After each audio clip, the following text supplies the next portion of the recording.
que no hace falta ser cristiano para saber que algo falla en este mundo. Hay un problema que todo el mundo, independientemente de su fe o creencia, se da cuenta que nada es como debiera ser. Todo parece realmente torcido. Es como si estuviera al revés de lo que debiera estar. Lo vemos en la sociedad, cómo está estructurada, organizada, y lo vemos en nuestra vida individual, en las relaciones. Hay algo que falla. Y lo que podemos identificar, como en muchas enfermedades y males, son los síntomas. Y el peligro que tenemos muchas veces es concentrarnos en lo que es la consecuencia, el efecto de un mal más profundo. Y es por esto que vemos tan evidente ciertas cosas que deberían cambiar en nuestro mundo, en la sociedad. Pero lo que muchos están ciegos es saber la realidad de ese problema fundamental que la Biblia llama el pecado. Y el pecado es tan importante para entender verdaderamente cuál es el mensaje de Jesús del Evangelio, que sin él nada tiene sentido. Porque si el pecado es el problema, Dios, como vamos a ver, es la respuesta. Y si Cristo es la solución, tenemos que saber cuál es la pregunta. Y por eso es que el capítulo 3 que vamos a considerar hoy de Génesis es tan fundamental para poder entender el mensaje de Jesús. Dice así en Génesis 3, la serpiente era astuta más que todos los animales del campo que el Señor Dios había hecho, la cual dijo a la mujer, ¿con qué Dios os ha dicho? No comáis de todo árbol del huerto. Y la mujer le respondió a la serpiente, del fruto de los árboles del huerto podemos comer, pero del fruto del árbol que está en medio del huerto, dijo Dios, no comeréis de él, ni le tocaréis, para que no muráis.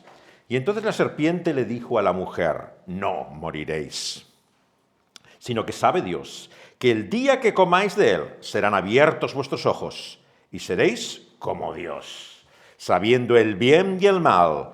Y vio la mujer que el árbol era bueno para comer y que era agradable a los ojos, árbol codiciable para alcanzar la sabiduría. Y tomó de su fruto y comió y dio también a su marido, el cual comió así como ella. Entonces fueron abiertos los ojos de ambos y conocieron que estaban desnudos. Entonces cosieron hojas de higuera y se hicieron delantales y oyeron la voz del Señor Dios, que se paseaba en el huerto al aire del día. Y el hombre y su mujer se escondieron de la presencia del Señor Dios entre los árboles del huerto. Mas Jehová Dios llamó al hombre y le dijo, ¿dónde estás tú? Y él respondió, oí tu voz en el huerto y tuve miedo, porque estaba desnudo y me escondí. Y Dios le dijo, ¿quién te enseñó que estabas desnudo? ¿Has comido del árbol que yo te mandé no comieses? Y el hombre respondió, la mujer que me diste por compañera a medio del árbol, yo comí. Entonces el Señor le dijo a la mujer, ¿qué es lo que has hecho? Y dijo la mujer, la serpiente me engañó y comí.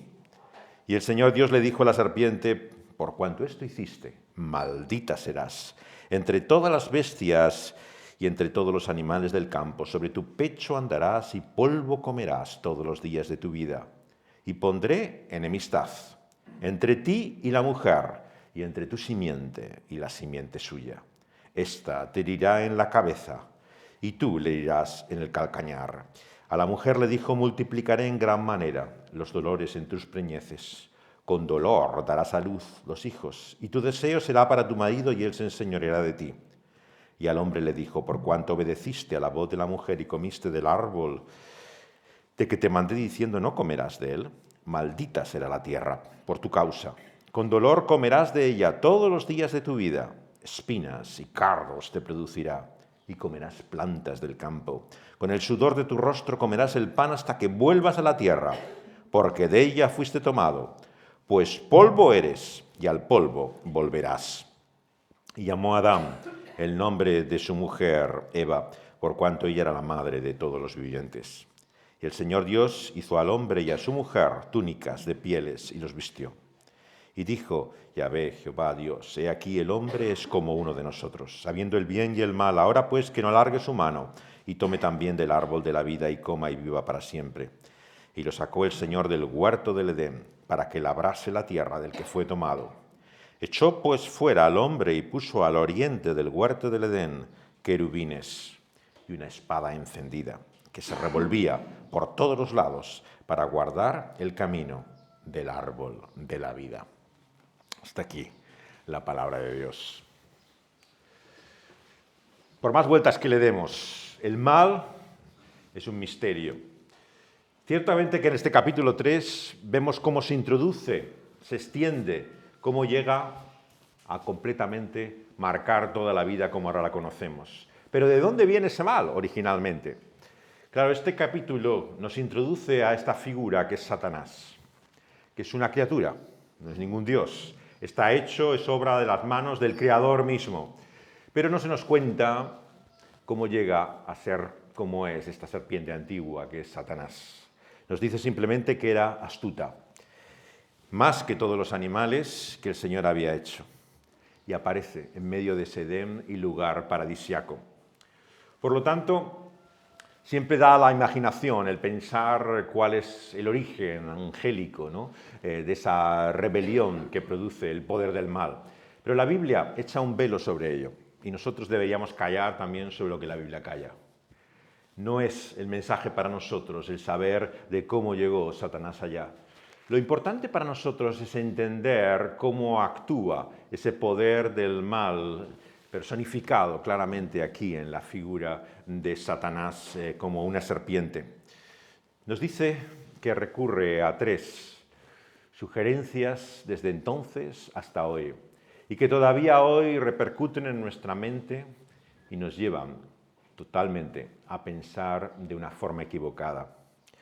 La primera le dice, con que Dios os ha dicho, no comáis de todo árbol del huerto.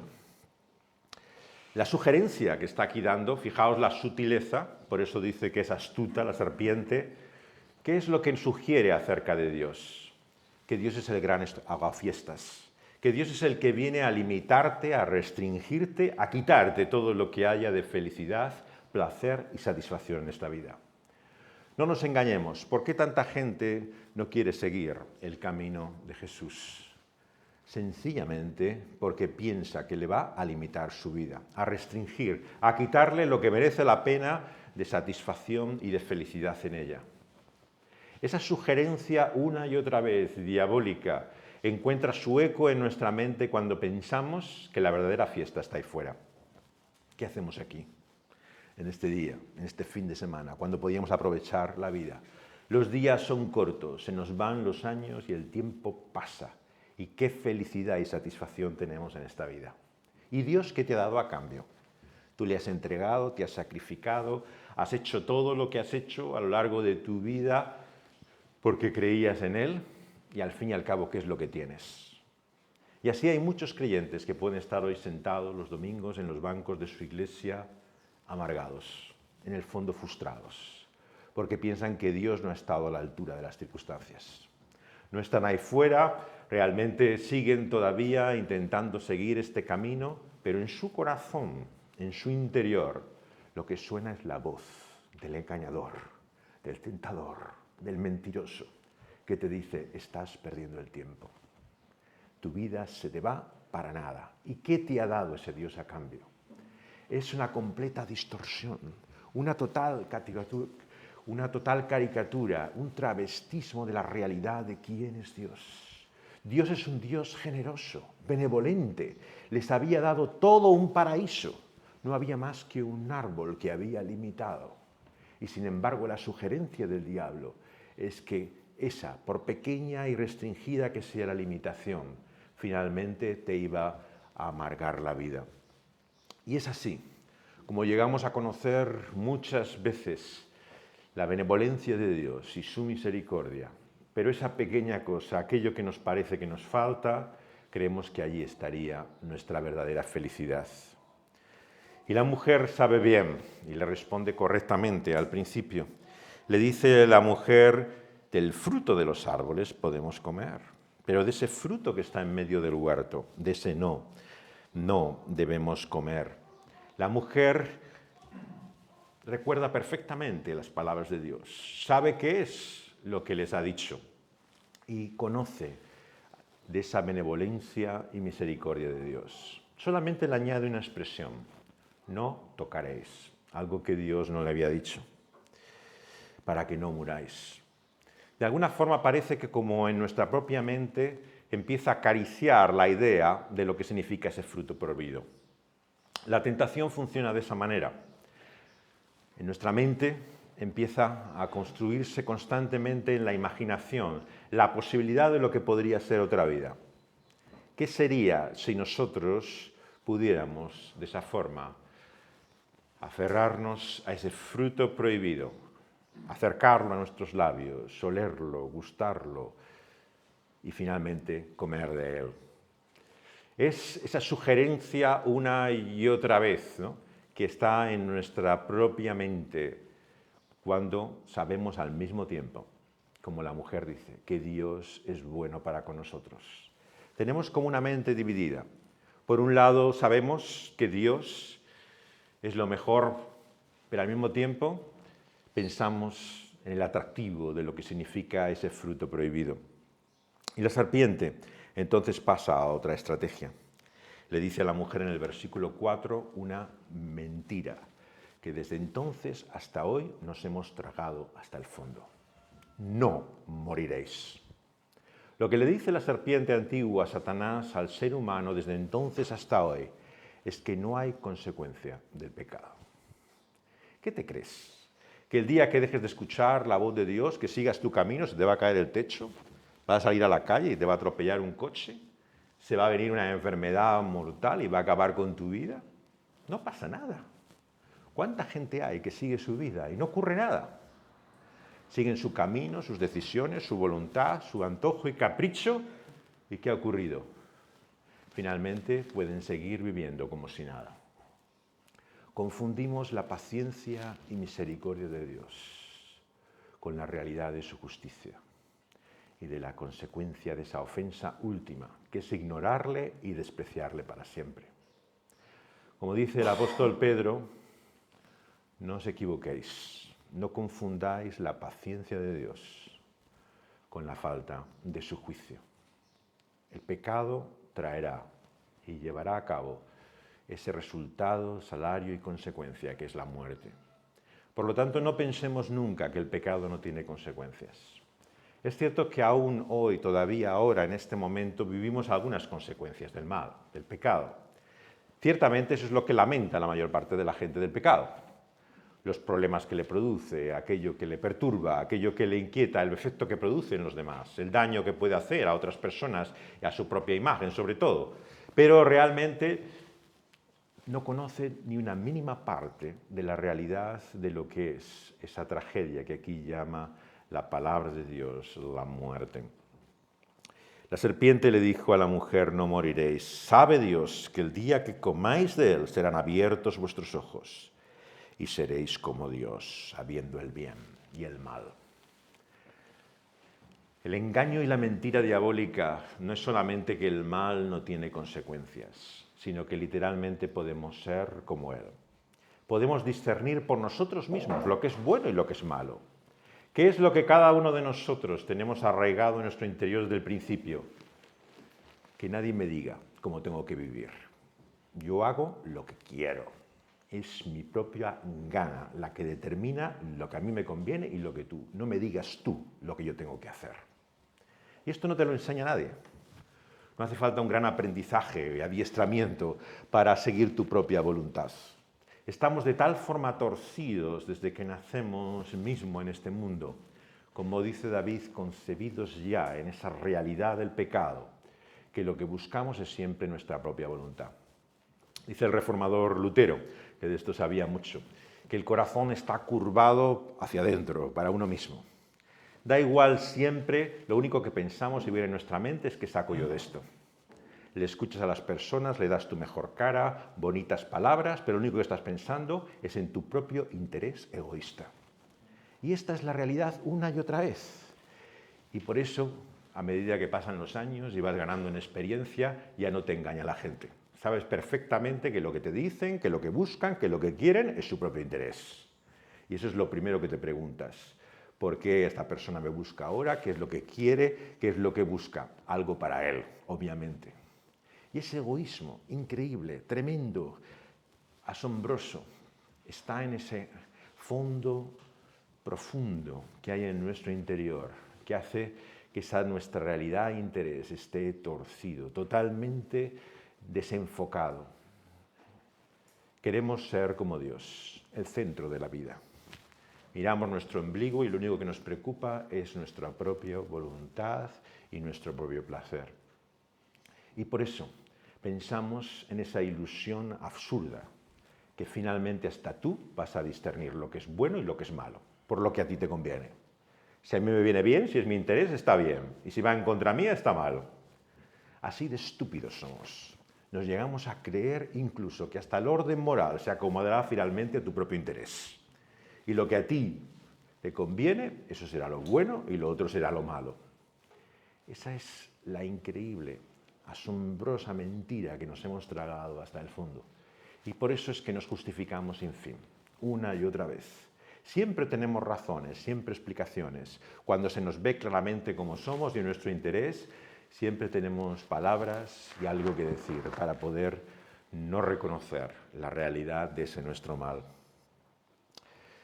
Y entonces nos dice que vio la mujer, que el árbol era bueno para comer y que era agradable a los ojos, un árbol codiciable para alcanzar la sabiduría. Y tomó así de ese fruto, comió y le dio a su marido, así como comió a ella. La realidad es que vivimos al este del Edén, lejos de aquel paraíso. Hemos comido de ese fruto prohibido y desde nuestro padre Adán sufrimos las consecuencias de todo ello. La realidad es que comemos voluntariamente. Esto ha sido negado, por supuesto, a lo largo de la historia de la Iglesia por personas que no quieren aceptar la realidad de este diagnóstico. Pelagio, por ejemplo, un monje británico, él decía, no, lo que tenemos es malos ejemplos. Vemos lo que hacen nuestros padres, la gente que nos rodea, y por eso hacemos el mal. Pero ¿cómo vamos a ser culpables por el pecado de Adán? El pecado de Adán no me condiciona a mí en absoluto. Yo nazco con una naturaleza neutral, tabla rasa. No soy ni bueno ni malo. El ser humano es así, solamente que es la mala influencia, el malo ejemplo. Y Agustín, aquel padre de la Iglesia del norte de África, contemporáneo de Pelagio, le dice no, y le repite una y otra vez las palabras del Evangelio de Jesús, porque lo de dentro del corazón del hombre, de ahí sale todo pecado, de su interior y no de fuera. Y le repite una y otra vez, Agustín, las palabras del Evangelio por el cual el mal no está ahí fuera, está dentro de nosotros. Lo llevamos con nosotros mismos. No te engañes. Todo lo malo que hacemos, lo hacemos porque queremos hacerlo. Nadie te pone una pistola, nadie te tuerce el brazo para decir, haz aquello que es incorrecto. Es el acto más libre y voluntario que podamos hacer en toda nuestra vida, el mal. Sí, decimos que las circunstancias nos fuerzan, no tenemos más remedio, nos veíamos en esta situación, ¿qué íbamos a hacer? Pero si hay un acto libre y del cual todo cristiano no debiera tener ninguna duda que hacemos, ese es el pecado. Lo hacemos libre y voluntariamente. Y este es el cuadro que encontramos desde el Edén. De esa forma gustosa y placentera se come del fruto prohibido. Finalmente dejará un sabor amargo, pero es un acto de nuestra libre voluntad, con la cual con nuestros primeros padres decidimos tomar siempre nuestro propio camino y seguir nuestra voluntad. Y fueron abiertos sus ojos, efectivamente, pero lo que vieron es que estaban desnudos. La realidad que encontraron es su propia vergüenza. La vergüenza tiene un poder asombroso en la vida del ser humano. Hasta el mayor sinvergüenza finalmente le preocupa de alguna manera lo que otros puedan pensar. Es asombroso lo que la gente puede llegar a hacer, ¿no? Para que no sea tan evidente el escándalo realmente de lo que está haciendo y viviendo. Por apariencias hacemos cualquier cosa. Y lo que hace Dios con sus ojos y su mirada penetrante es mostrarnos desnudos. Somos tal y como somos, corandeo, delante de Dios. A Él no le podemos engañar. Podemos hipócritamente pensar que lo que los demás ven, esa es la realidad. Pero Dios conoce nuestro corazón, sabe quiénes somos. Es por eso que, como decía mi maestro también en Inglaterra, Stott, ¿no? Decía, en el fondo, ¿qué es la humildad? Sino la honestidad. Decía, cuando Dios me ve a mí tal y como soy, me escupirías a la cara, verías la realidad de lo que yo soy. La verdadera humildad, no la pretendida, la falsa humildad, la que dice yo humildemente digo, no, la verdadera, la auténtica, de la que nos habla el Evangelio que Jesús dice que debemos imitar de Él, viene de la honestidad del reconocer quiénes somos. Deja de engañarte a ti mismo y pretender que eres otra cosa de lo que eres.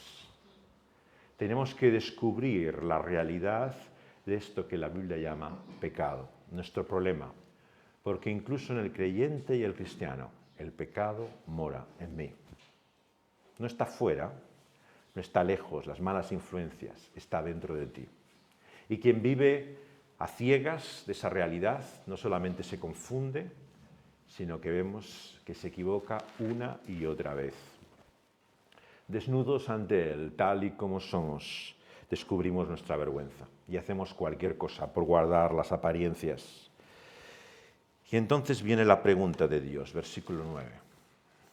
Ese Dios y Creador que se ha mostrado desde el principio, nos quiere abrir los ojos siempre por medio de preguntas, en las cuales nos interroga, desde entonces, desde aquella primera pregunta hasta el día de hoy. Te sigue preguntando, interrogándote.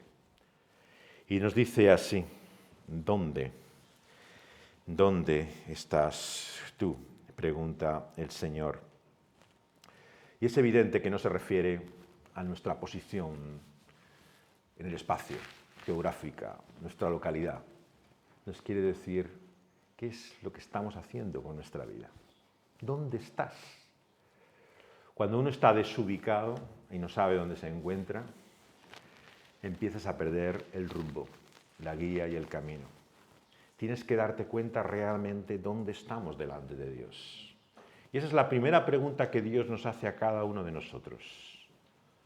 Piensa, date cuenta de qué es de tu vida y dónde estás. Y entonces vemos que el Señor,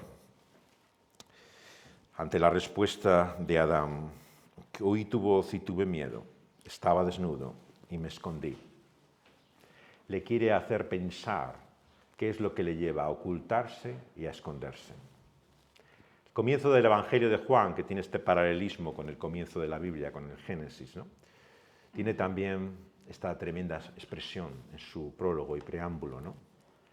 La luz vino a este mundo en tinieblas, pero este mundo amó más las tinieblas que la luz. ¿Por qué nos cuesta tanto dejar las obras malas? ¿Por qué no podemos romper con nuestros vicios y malas costumbres? Porque las amamos. No es una cuestión de mente, de saber lo que es bueno y lo que es malo. Es una cuestión de afecto, de corazón.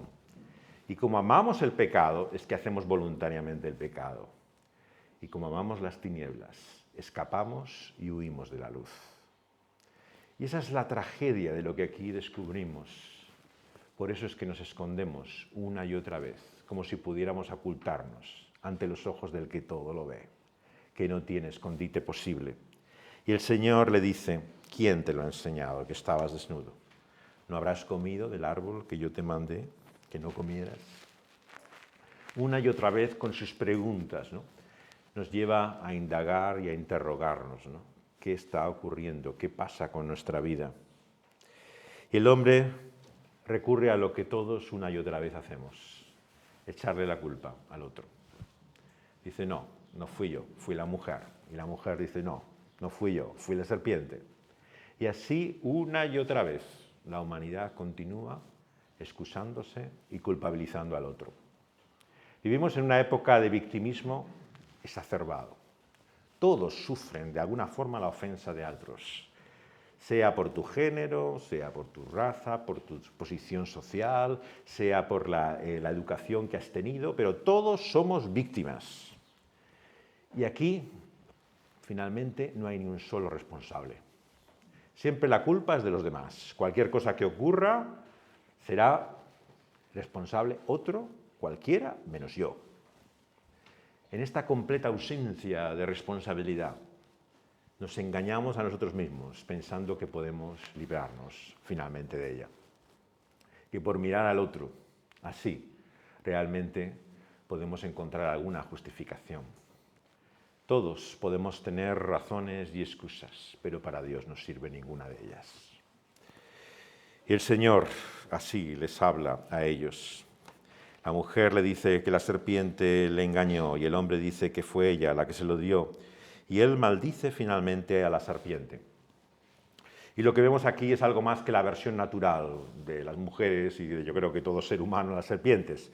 Lo que vemos aquí es un cuadro de la maldición que Dios ha traído sobre aquel que personifica todo ese poder y origen del mal, que es el diablo. Por lo tanto, como decíamos al principio, el mal es un misterio. Pero lo que sí sabemos y conocemos, creyentes y no creyentes saben que hay mal en este mundo.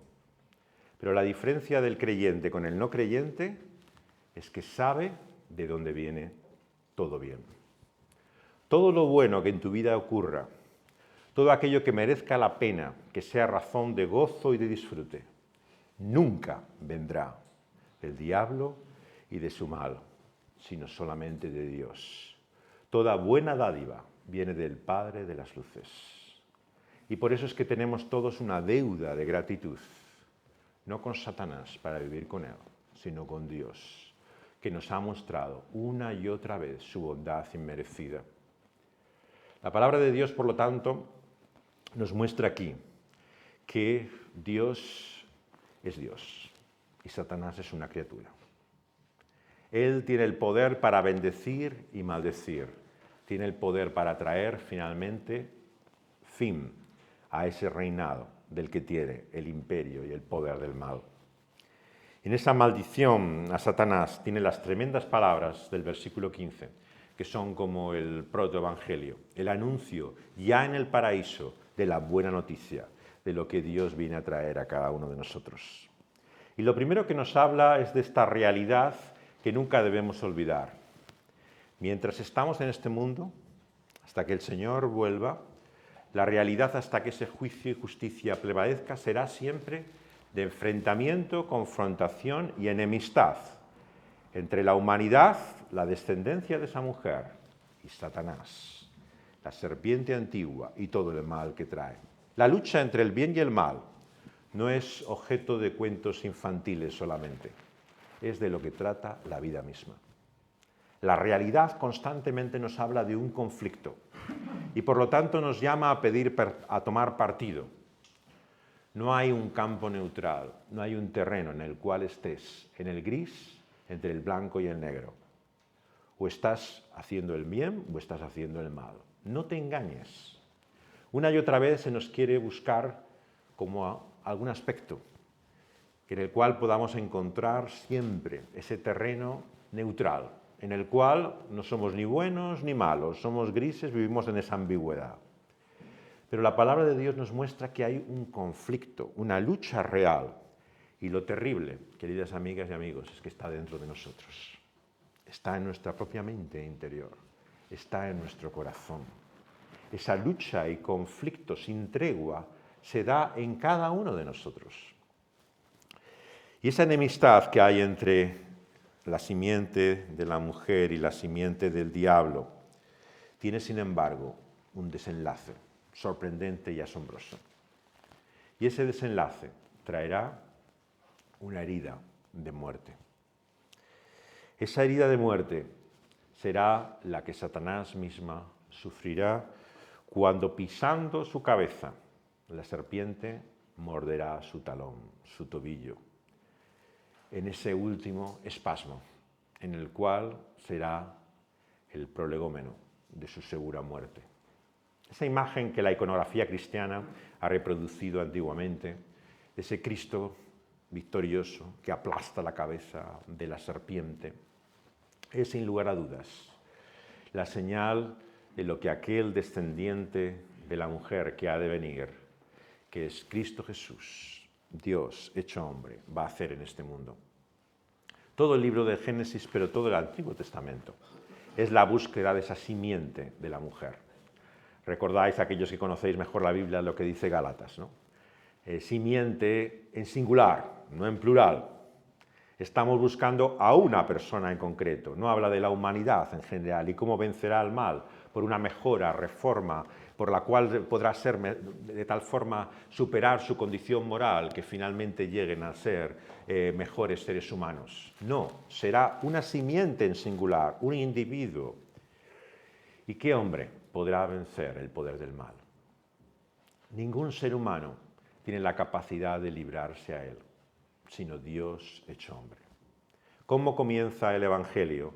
En una de sus dos genealogías, diciendo que el hijo de Adán, que había de venir, el verdadero hombre que vencería y que es el Mesías anunciado, es Cristo Jesús. Pero ¿qué viene a continuación un capítulo después, en ese mismo Evangelio? Las tentaciones de Satanás. Lo primero que hace Jesús antes de comenzar su ministerio es enfrentarse con el diablo. ¿Y qué tiene el diablo? Nuevamente, 3 tentaciones. El diablo le habla a Jesús una y otra vez sugiriéndole otro camino y atajo por el cual no sea herido, por el cual evite esa muerte, por el cual finalmente no vaya a la cruz. Y el Señor Jesús, a diferencia de todos nosotros, venció toda tentación de Satanás. Y por lo tanto, la buena noticia no es el estímulo o el poder y capacidad que Dios nos ha dado para vencer a Satanás, sino el sacrificio por el que Cristo mismo, Dios hecho hombre, ha vencido al diablo para siempre. No te engañes, esto no es un proyecto de autosalvación, no es saber cómo lograr finalmente librarte tú del poder del mal en tu vida, es abrazar la victoria que viene de Cristo Jesús, que acaba con el poder del diablo, siendo herido él mismo de muerte. Y lo que vemos a continuación finalmente son las consecuencias de ese mal en ese periodo en el cual Satanás todavía está actuando en este mundo. El momento en el que ahora vivimos, entre ese ya y ese todavía no. Cuando todavía se mueve en sus espasmos, todavía limitado y restringido, pero actuando en este mundo. Y lo que vemos es que a la mujer le dice que sufrirá en su propio parto, traerá la vida a este mundo con mucho dolor. Los hombres, los varones, no podemos ni imaginar, ¿no?, lo que esto significa. Y mejor que no lo intente describir, porque se notará que no tengo la menor idea de lo que es el dolor de un parto. Realmente venimos a este mundo con dolor y aunque hay satisfacción y felicidad, ¿no?, una y otra vez es un indicador, ¿no?, de que igual que venimos a este mundo llorando, conoceremos que es un valle de lágrimas continuo, en el cual el sufrimiento acompaña la vida humana desde aquel primer momento de la caída en el Edén. Y nos dice que el hombre se intentará enseñorear de la mujer. La llamada cultura patriarcal, el machismo, ¿qué es?, sino la consecuencia de esa tragedia que es el pecado. Esto no es ni encomendado por Dios ni recomendado como su voluntad. Es la consecuencia de ese mal por el cual el hombre siempre querrá enseñorearse de su mujer y de quien pueda. Querrá tener él, literalmente, el poder y el control. Lo que describe es un trabajo que ya no será causa de satisfacción, producirá tremenda frustración. Ya nos dice que la tierra maldita por nuestra causa, el propio planeta y la creación, hará que con dolor comamos de ella. Toda la vida, espinas, cardos producirá para poder comer plantas del campo. El sudor hará el que el poder comer nuestro pan vaya acompañado de aflicción. Vivimos en un mundo en el cual se piensa que lo que logras y lo que consigues es gracias a tu trabajo. Pero finalmente, una y otra vez nos damos cuenta que no hay trabajo sin frustración. No te creas cuando alguien te dice, no, para mí el trabajo es mi mayor afición, es mi mayor pasatiempo, yo disfruto de él. Incluso el mayor trabajo que pueda ser causa de satisfacción tiene un punto de frustración. Hay un momento de desengaño, ¿no? Y no te engañes. Incluso aunque en esta vida no lo conozcas, lo verás al final. ¿Quién no se ha jubilado y retirado como muchos hay? y ve que han malgastado, arruinado y lapidado todo lo que han hecho durante toda su vida sus descendientes y sucesores en el trabajo. Uno puede hacer realmente la mayor obra, la mayor empresa, que luego vendrá hasta tu propio hijo y arruinará lo que has hecho. O sea, incluso, aunque en tu vida puedas tener una gran satisfacción en tu trabajo, llegará momentos, como dice Eclesiastés, de frustración. Y si no los ves, si gracias a Dios ves que tu trabajo tiene una buena sucesión y se mantiene lo que has logrado, finalmente no llegará un día para todos, que es la muerte, en la cual, como nos dice la sabiduría bíblica, te preguntes, ¿y qué sentido ha tenido todo lo que me he esforzado toda mi vida? Si tengo que dejar todo aquello que he construido, si todo lo que he logrado, finalmente me tengo que desprender de ello. Esto es consecuencia del pecado. Es el mal el que produce que nunca podamos gozar plenamente de aquello que podemos hacer con nuestro esfuerzo y trabajo en este mundo.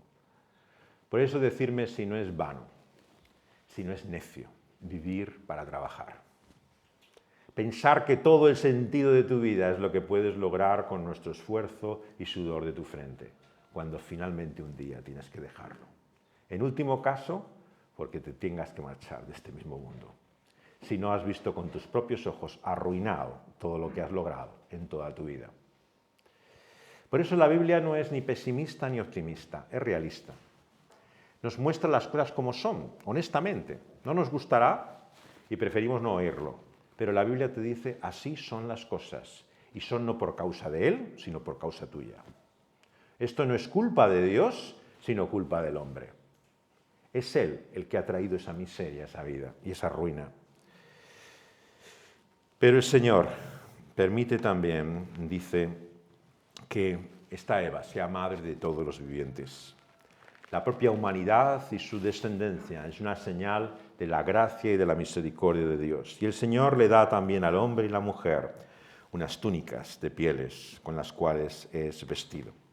Bueno, muchos predicadores han entrado en qué implicaría eso, pero limitándonos al texto, restringiéndonos a él, ¿no? Vamos a quedarnos simplemente con la imagen. Estaban desnudos y han sido vestidos. Y esto sí que es claramente un lenguaje bíblico.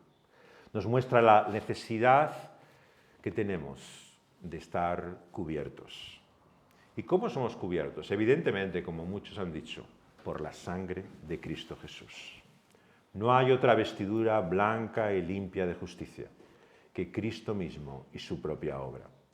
Por lo tanto, esa herida de muerte es la única que hace que podamos presentarnos delante de Dios, tal y como somos. Y el Señor les saca del huerto del Edén para labrar esa tierra, continuar trabajando.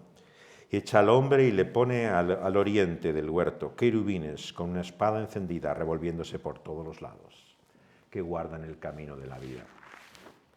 No hay posible regreso al Edén. No hay una vuelta que la humanidad, a pesar de sus sueños de utopía, de idealismo, pueda volver a encontrar el paraíso. Toda ideología, todo proyecto y sueño de crear un mundo mejor está destinado al fracaso. ¿Y sabéis por qué? Porque está guardado ese camino de la vida para que nunca podamos llegar a conocer otra cosa que la muerte. Ahora viene el asombro del Evangelio. Es que hay alguien que ha traspasado ese camino de la vida, que es Dios y hombre, que ha sido herido hasta la muerte misma y ha abierto esa entrada y acceso al lugar santísimo. Ha hecho posible lo que para nosotros era imposible. Él ha franqueado un acceso, un camino y una entrada para que ahora, abierta y confiadamente, entremos por él. El paraíso perdido que la humanidad no puede lograr, Dios hecho hombre, en Cristo Jesús lo puede restaurar. Y esta es la buena noticia, no nosotros, sino Cristo Jesús. Y por eso, en nombre de quién vamos a hablarle ahora y pedirle que podamos seguir en ese camino y llegar a su presencia, sino en el nombre de Cristo Jesús. No hay otra forma en que tengamos acceso y entrada a su presencia y a su gloria, a esa nueva creación también renovada que va aún más de aquel Edén recuperado que Cristo Jesús. Cuando el Señor te pregunte, ¿y qué razones tienes para poder entrar ahí? ¿Qué te permite hacerlo? Si tu respuesta es que eres tú, lo que has hecho, lo que tú crees, lo que tú logras, lo que tú haces, lo que tú piensas, estás en el triste destino de los hijos de Adán, que es la muerte y la condenación. Pero si es el bendito y dulce nombre del Señor Jesucristo, sus puertas están abiertas y el acceso está totalmente a tu disposición para entrar en su presencia para siempre. Vamos a pedirle así, que todos y cada uno de nosotros podamos encontrar así el camino a Él, por Cristo Jesús. Señor, en esta mañana queremos confesar que nuestro es el problema y que tuya es la solución. Queremos reconocer, Señor, que nuestra vida es un desastre, que estamos, Señor, en ruina y bancarrota moral, que hemos fracasado una y otra vez, que nuestra es la culpa, Señor, y tuya es la justicia. Señor, guárdanos, Señor, de nuestras justificaciones, de nuestra justicia propia, Señor, de todos los engaños, Señor, y mentiras del diablo, que una y otra vez nos lleva a pensar, Señor, que las cosas son de otra forma a como realmente son. Señor, te queremos suplicar, Señor, que podamos así encontrar el remedio para esa nuestra enfermedad, que podamos tomar esa medicina de ese doctor y médico divino que es tu Hijo Jesucristo, que nos libre, Señor, finalmente de la enfermedad y de la muerte, del mal, el pecado y de todo lo que ha traído en este mundo. Señor, que podamos de esa forma estar reconocidos, Señor, y agradecidos a ti por siempre, porque tuya, Señor, es la solución. Por eso queremos pedirte, Señor, que en Cristo Jesús podamos encontrar ese acceso y camino a ese paraíso perdido al este del Edén, que no podemos por nosotros, Señor, poder hallar. Te queremos rogar, Señor, de esa forma que por esa su herida, Señor, por esa su sangre derramada en la cruz del Calvario, pueda ser cubierta nuestra vergüenza, nuestra miseria, nuestra desnudez. Señor, ¿cómo podremos presentarnos delante de ti, tal y como somos? Pero la sangre de Jesucristo nos limpia de todo pecado. Señor, límpianos, cúbrenos con la sangre de tu bendito Hijo, el Cordero de Dios, sacrificado por los pecados del mundo. Amén.